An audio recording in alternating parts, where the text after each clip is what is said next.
with Princess and the Frog, it's a bit different. Moana, it's a bit different, but like with especially the older ones like Snow White, Cinderella, the operative change has to happen through a man. Like she isn't really, she's a hard worker, but it's happening through him. So what I mean is from a narrative standpoint, like she's lost on her own or she's struggling on her own, and instead of overcoming that personal journey that's subverted by uh, a Prince Charming coming in and swooping her and taking her away from her situation, there's a lot less character growth and a lot less fighting, I guess, especially with the older ones, than with the newer ones who have more of an actual negligible effect on the plot, like on the narrative of the story, if that makes sense, if I'm communicating properly. um, uh, this is a really interesting topic, like, um, especially with, I would say a character that I could point to that I'd be like, that is a strong female lead that still has a romantic interest and it's not defining her personality but also is a strong warrior would be like Katara from Avatar the Last Airbender.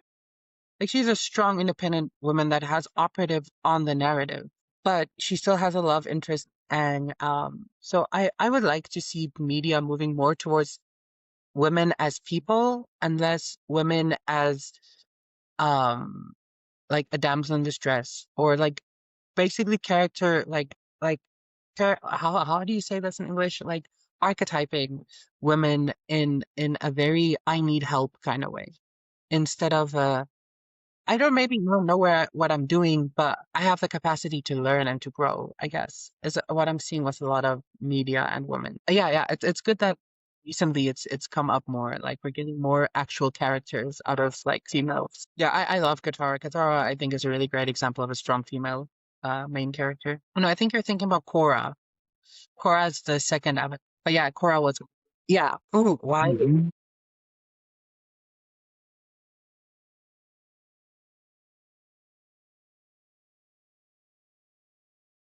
Yeah. She does marry Aang, and this is what's really cool about her. She's allowed to have a romantic relationship without it defining character development or her, I guess, combat ability in air quotes. Like she's a formidable fighter, and a strong woman, but she's still allowed to have caring side and a loving side. With the blood moon specifically, like when she was forced to use it on the person that taught her that, to save Aang and Sokka, like she was crying. Was disgusted. She never wanted to use that ever again. Um, because of just how like violating it is to the other person. So like she still has her values in the sense of valuing autonomy and valuing other people.